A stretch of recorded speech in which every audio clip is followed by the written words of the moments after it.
founder and owner of the Kandy Kastle Daycare Center. And we're going to interview her and talk to her about some of the things that she's done here in the city and the impact that she's made on the Chattanooga community as a whole. Ms. Mason, how are you this evening? This morning. Pardon? How are you this morning? Oh, I'm fine. You looking fine, and thank I'm you so fine. much. Thank you for allowing us to come in your home and interview you and to talk to you about Kandy Kastle. All right. Certainly, we know Kandy Kastle has been a big part of Chattanooga history. How did you get started with the Kandy Kastle piece, and what made you want to do a daycare center? I happened to be watching television one day, and on the television there were two children, and not saying prejudice or anything, but there was a white child and a black child.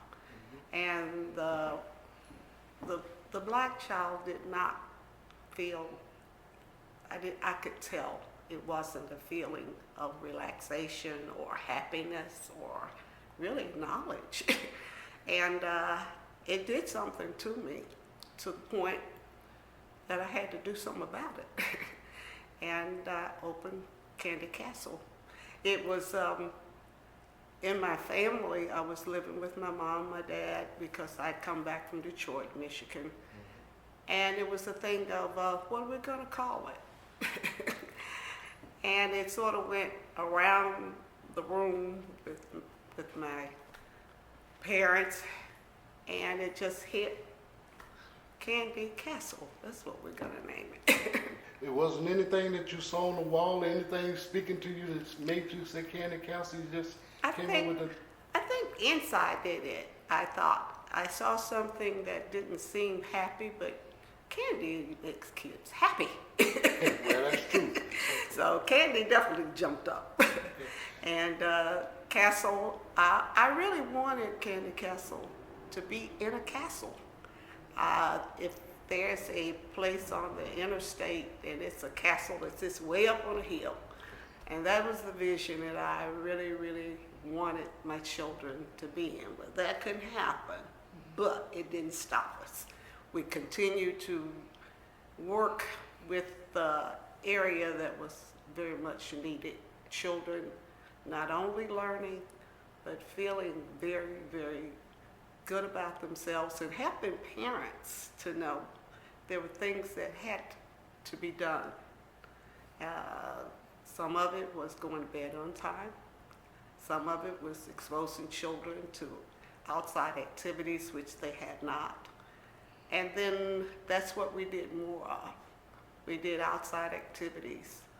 We did this, we did that. And it was a thing where my husband, and we thought it was a bad thing that happened, but TVA sort of went, wobbly. Mm-hmm.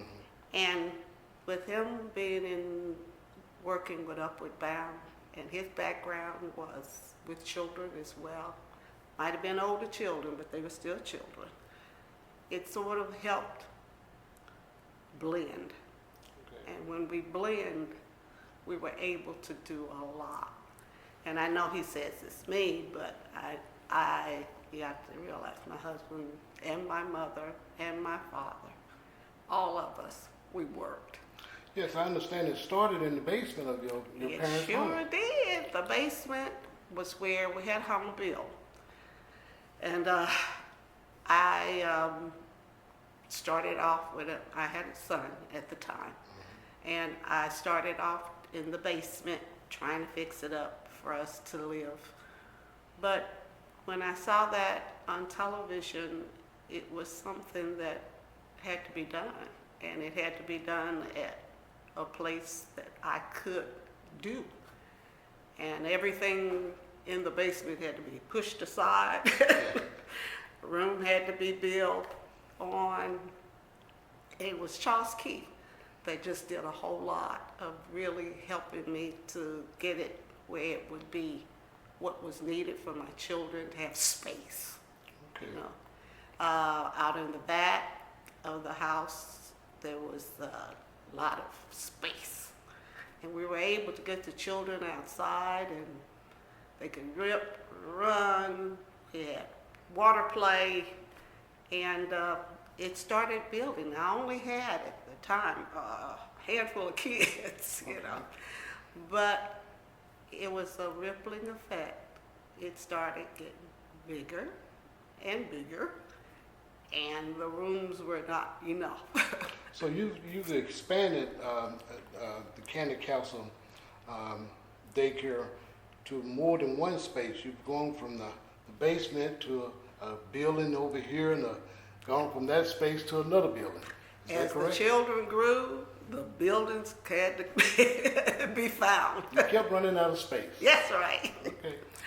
Tell me a little bit about how you were able to interact with the children, because your children have gone on to become professors, doctors, lawyers, and everything of that nature.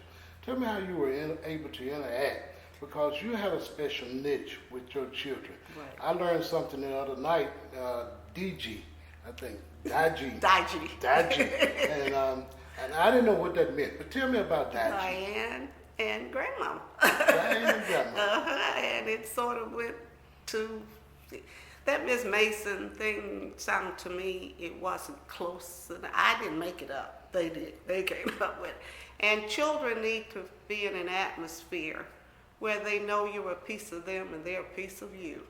And it was a thing where it was, they knew Daichi was always here, always ready to help. And it just made us more of a type family, because my family was working with me, the parents were working with me, and the children were growing. So that's the time you want to just keep it going, because so many children did not have that opportunity. Right. So over the years, Daji became, Ms. Mason became Daji, and then Mr. Mason was there, and you all interacted with the kids in such a way that they all became your family. Absolutely, You know. and they still do. Yeah, well, we look around and we see these kids now that are grown, and of course this generation of children have come through Kandy Kastle. And not only that, that generation has gone with another generation, because I have their kids, and their kids are growing up, and it keeps growing up where they come and they grow up and have children of their own. So we have generations of probably going on 3 or more. You know. So tell me a little bit about your thinking as the African American community keeps on supporting you in your effort, even though you're retiring, Yeah. and I understand that. But it's going to be some good people there. Well, we always know that. Gerald's not going anywhere. For the time being. But tell me a little bit about your interaction with the Chattanooga community as a whole and the African American community as a whole. We were just very, very proud that we were asked to do certain things. We were asked to come and sing. We were asked to do plays. We wanted the children to experience more than just this right here. We would have a play. We had music. We'd learn songs.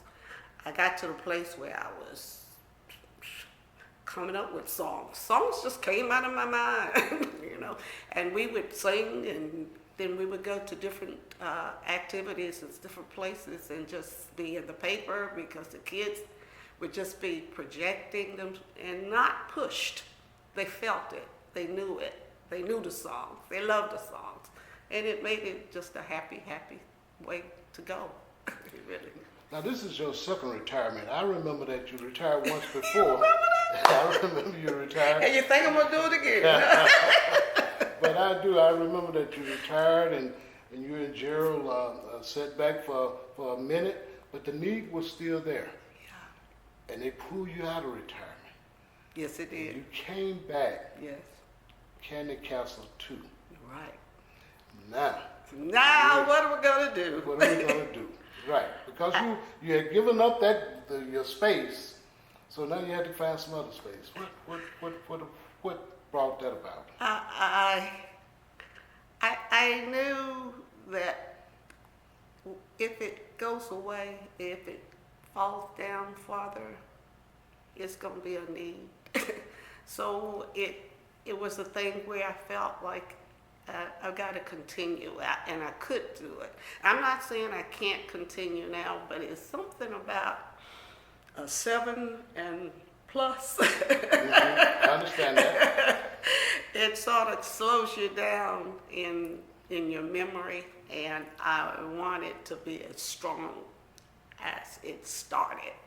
And I do have some good people who've been there for a long time.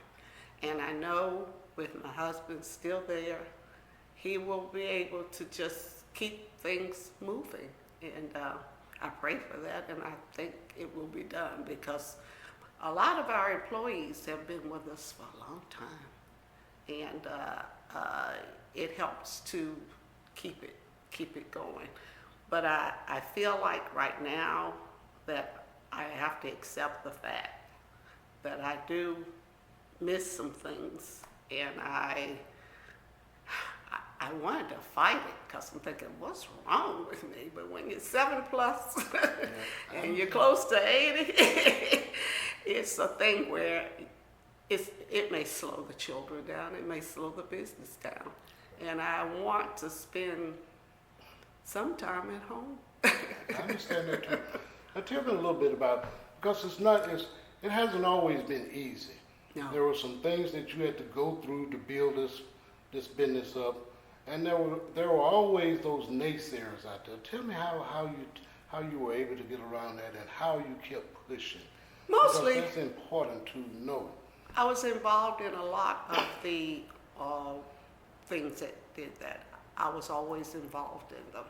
And so therefore I was able to talk with them, ask them, and be there where we could get an understanding of where we're not going and where we had to go and what we needed to do. And it gave me an opportunity to talk with people who could help do it.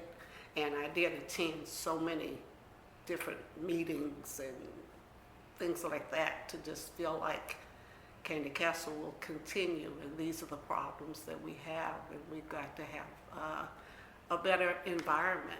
And then those things sort of smoothed along where we could continue. Well, as we know, there were always issues when African Americans went to the bank to try to get dollars to do whatever we needed to do. Mm-hmm. But you were always able to be so successful in doing that. And I know, and of course we all know, that Chattanooga at one time was not favorable in lending dollars to African Americans, but you were able to maintain. You kept pushing. You had that drive, and that was very important. Talk to me a little bit about why you had that drive. What pushed you to do those kind of things? Mainly when it's something that you have, it's almost like family. Once you have that, and once you can do something to help it, and I wasn't alone. My husband was there. We both worked at that. Organizations, they were willing, and a lot of them were parents, you know. So therefore, it was something that would come up, really, and they want to know if we could do this, if Kandy Kastle kids could do that.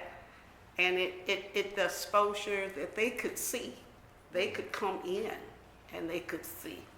And I think that's what gave them the strength to know that we're here to continue to grow.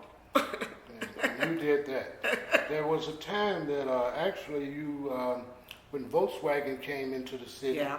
you all had the only daycare at Volkswagen. We sure did. And I went there, and not saying that it was not me. It was a thing where I felt I needed to stay and be where I was, and it was fine. But my daughter was able to take over. Your daughter still was with And the she's daycare still at there. Volkswagen. So Okay. you raise your children as you're raising the other children, where she could just come in and keep it going. But I really need to stay in my area, in my home, and in my feeling of need to continue to stay with Kandy Kastle. So as we move down the road for generations to come behind you, what would be the theme or the word that you would pass on to them? Any person that's looking to go into business as an African American here in the city of Chattanooga, not only Chattanooga, just the community as a whole. How would you talk to them about persevering and things of that nature? I would say, really think about it in your heart and think about it in your mind. Don't look at it that you're going to have a fine car or this. Think about what you're going to do and what you need to do and what needs to be done. And I think that is the way that you can just really understand no matter what comes. And there's going to be some things that's going to come. You're going to be strong enough to handle it, strong enough to accept it. That there are going to be bound some things that are going to really cause you to feel really a little tired and worn out, but don't give up. Well, certainly, Ms. Mason, we appreciate you giving us the time to talk to us about this. And I appreciate you coming. We certainly would like to make sure that the Kandy Kastle theme continue from this generation to the next generation to the next generation. We hope that there will always be a Kandy Kastle in the city of Chattanooga, and maybe somewhere else in this world, but we certainly appreciate the time that you've given to our children in this community and the things that you've done to make an impact on our community as a whole, not just the African American community. That's right. But the city as a whole. That's right. And I'm so glad we integrated. It's not just for black children. It is for children. Right. You know, and we have that, and it's just making it continuously be a thing that is absolutely necessary. Absolutely necessary. Well, certainly you brought the torch this far. Hopefully the children will take it further. Absolutely, and yeah. we're just thankful for you, thankful for the service that you and Gerald have given to the community as a whole, and we look forward to continuing with you and the family as a whole in this community. And thank you once again for the service. Thank you so much. Thank you. Thank you.